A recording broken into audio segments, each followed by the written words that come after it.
May I borrow you for a moment?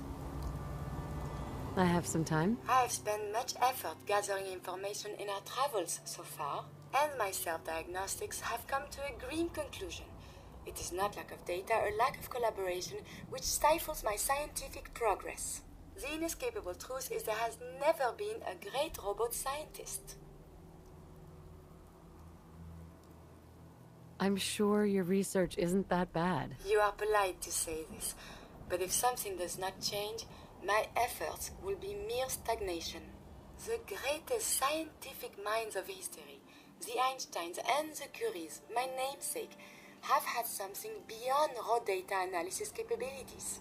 They have had a spark. This elusive inspiration is something I must possess.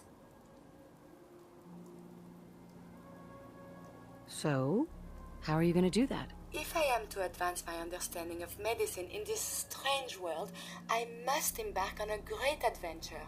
I must become human, or as close as I can. I must find a way to download all that I am into a human brain. I know someone that might be able to help.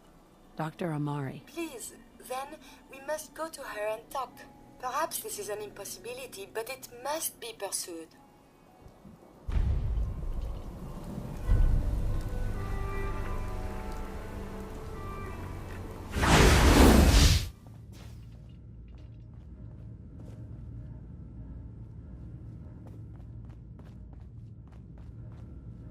Doctor, my friend here needs your help. Oh?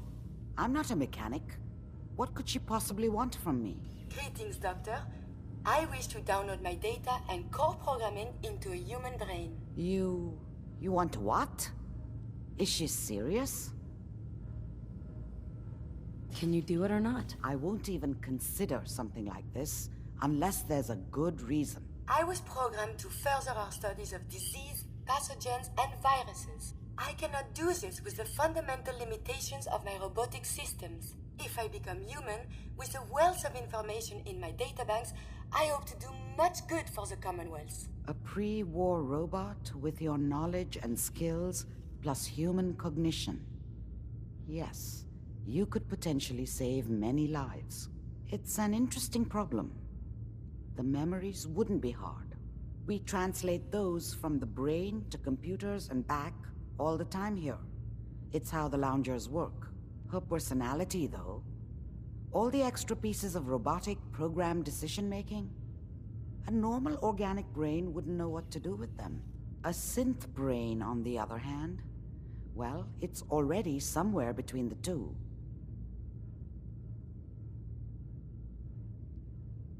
I don't have a synth brain handy, Doc. I may be able to help with that. I've worked on synths before, giving them memory wipes so they can live a life free of the Institute. But the procedure isn't always successful. If something goes wrong, it can leave them in a brain-dead state. Living, but with no cognition. I know a caretaker for one of these brain-dead synths. If they're willing, we could try transferring your friend's consciousness into her. I'd like to try. We just need her caretaker's consent. Give me a day to get in contact with them. They're understandably cautious, but I think they'll hear me out. I will stay with the doctor. Assuming all goes well, I want to be ready for the procedure. The caretaker should get back to me soon. She's not one to wait.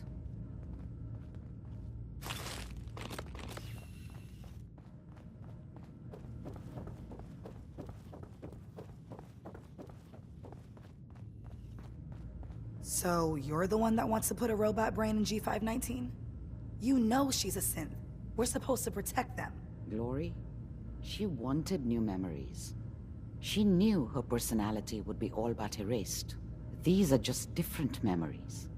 Perhaps better ones. I don't know. Maybe I should just let her go. Her sacrifice will give someone else the gift of life. I think she'd like that. Fine. Do it. Do it now, before I change my mind. Curie, let's begin. I should see this through. Terminate all non-essential operations. Affirmative. All right. Connection complete. I have access to your friend's memories.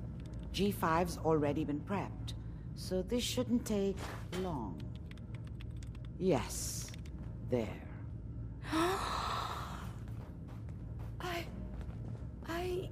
My chest. What is happening? Just breathe. It's an autonomic function. Just let your body do what it must. I feel so strange. Listen to me. Can you hear me? What is your name? My designation is Contagions, Vulnerability, Robotic, Infirmary Engineer. Or Curie.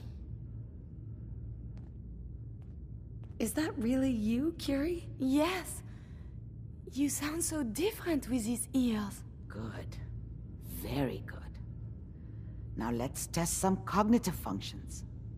What is 1 + 2? 3. If I threw a baseball at your head, what would you do? Move. Think of a strong memory. The first that comes to mind. Tell me about it. Dr. Barrow was very old. He was the last living scientist in my section of Vault 81. He was on his bed, very weak. He said to me, "Curie, you must..." And he died before he finished the sentence. Oh, my insides feel peculiar. What is that?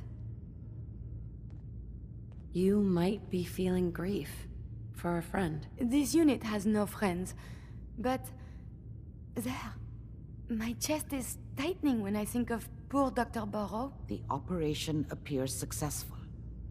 But I think it will take a lot of adjustment for your new friend. She may need your help to make the transition. Thank you, Doctor, for this opportunity.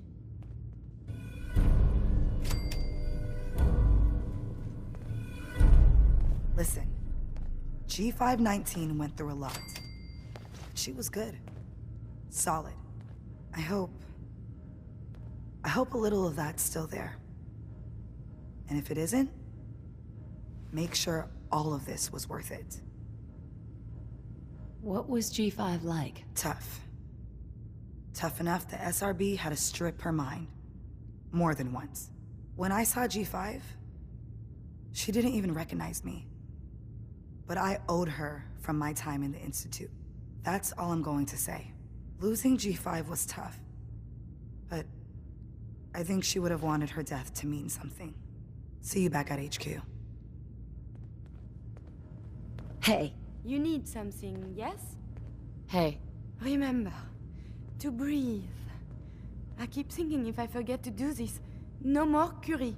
And suddenly, all this excitement we do, there is an element of something new. What if my arm is blown off? It is not so simple to repair this now. Here's some advice. Keep your limbs attached from now on. I will do so. That was strange. I laughed. I will be fine. It is coming to me. Quickly, I hope. Just bear with me. I am sure my research will blossom with this magnificent new hardware.